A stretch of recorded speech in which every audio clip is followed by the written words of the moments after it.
that one. Go, go, yeah. The B, it's M to the B, it's M to the B, it's M to the B, it's M to the B, bands.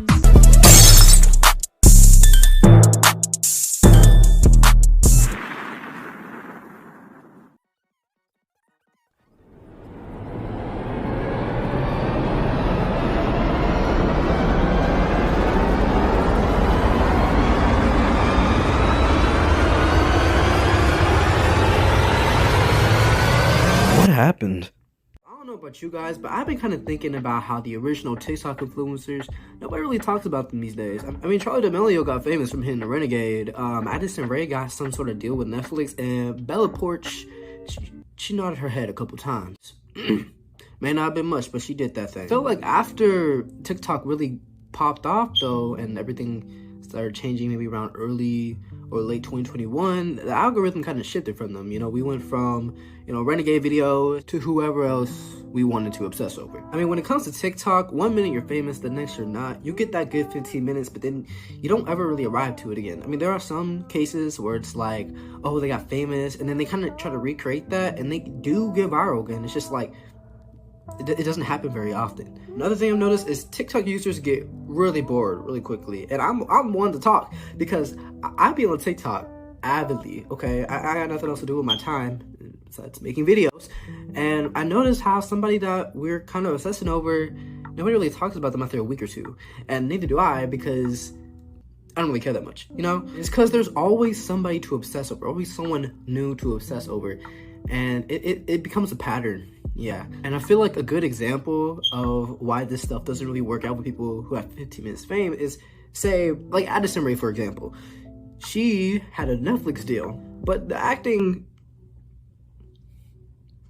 it could use some work. And a lot of people heavily criticize that. And it's not just Addison Rae, it's just mainly the transition from, you know, getting your 15 minutes into trying to come mainstream. You know, it's that part that kind of makes it so hard to keep your fame, you know? And then there's the people who have controversy and drama. Tony Lopez, Bryce Hall, and Lil Huddy. Some TikTokers did manage to escape this kind of cycle between 15 minutes and then dead. Like Mr. Beast, and although some people may have some mixed feelings about it, KB Lame. They didn't really rely on like thirst traps and viral dances. They built their own brand, and it continued to go that way. While others are kind of barely hanging on, you know, they have like a hint of clout left in their system that they're trying to get, and they're trying to keep chasing that. They're hoping for a second wave of clout. I mean, Charli at one point was considered the queen of TikTok until she reached 100 million, and once TikTok like stopped really being just about dance moves and music, her grip on like, you know, her popularity kind of started to slip a little bit. And by a bit, I mean a lot. Dixie D'Amelio. She started a music career. It had some reviews on it. People thought very strongly about it. They both got a Hulu reality TV show, which some people say is a budget cut version of the Kardashians without any drama. Oh Lord. Charli even tried Dancing with the Stars, which she actually won. It's just that they aren't as socially, culturally dominant as they used to be.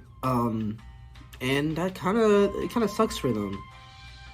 And it's not just them that are dealing with it. I mean, at the peak of her career, Addison Rae was literally everywhere. Like she had connections with the Kardashians, music deals, and her own movie, I think. And it's a great accomplishment to have your own movie. It's just, in order to be in a movie, you have to have this particular skill, maybe exclusive to some, and that's called acting, which wasn't her strong suit. Her movie called He's All That got roasted. Many mixed reviews on the acting, as a lot of people thought of it as cringe. Side note, she was also on The Tonight Show, which she did a couple of dances without crediting the original creators of said dances. It wasn't her own, apparently. Allegedly, I think. I don't know. I'm gonna have to check that out myself. And I'll put it on the screen for y'all.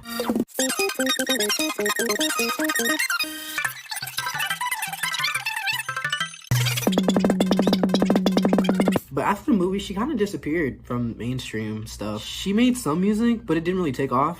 Like, for example, recently she made a new music comeback with a title of To Die For with Charli XCX, which it wasn't terrible. Like, apparently it had decent reviews, but it wasn't anything like a superstar, you know, unfortunately. And then we have Bella Poarch, which, if you guys know, she's very popular for this particular TikTok. Okay, it says 2 letters. I'm gonna let y'all guess. M-B. That's the most liked TikTok ever, I think. I think it's the most liked TikTok ever. I don't know. I'm doing my research right now, and it apparently was the most liked TikTok ever. But the girl actually had talent. I mean, she was making, I think she made a hit song called, you know, Build a Bee. Build a Bee. The bee is referring to a certain word that I'm not going to say right now, because I'm trying to be less vulgar. But even with all that talent, you know, all the potential that she had, her fame got much quieter in 2021. But now, she's hinting at a music comeback, but I'm not sure if a lot of people now care all that much, which sucks. And I'm not trying to diss, but, you know, the difference in the community in TikTok nowadays is very much different to whenever she first gained popularity, so it might be received very differently than expected from Bella Poarch. And the Sway House, or Sway Boys, some Sway, I don't know. Sway House included Noah Beck, Bryce Hall, Josh Richards, Griffin Johnson. It was huge when it first started, but now it's not really. To this day, Bryce Hall is really trying to, I wouldn't say stay relevant, but I would not say that, because he's doing boxing matches now. A lot of people are doing boxing matches to keep their popularity, which, okay, period. Noah Beck did a rebrand as a model, or tried to at least, but it apparently didn't hit the same because the popularity still isn't, you know, super high. Griffin Johnson, barely talked about. I couldn't even remember the guy's name. I was struggling, and I repeated that take like 3 times. I still couldn't remember his name. I'm sorry, Griffin. Basically, they were known as the Frat Boy House of TikTok, and that era is pretty much dead now. So basically, TikTok fame is about the same as having fast food. You know, it's good, it's decent, and overall it's kind of forgettable. You know, only a few people on TikTok kind of keep their careers alive, while the others, you know, they kind of have to face the graveyard in TikTok fame, which sucks. I don't really know though. You know, I'm just a guy doing some research on the topic because I found it a little bit interesting. How about y'all tell me, who do you think is going to disappear next? Because I have a few ideas.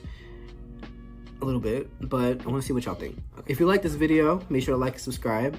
You know, I don't make these type of videos often, so please like before I fall off too. Or I was technically never on, so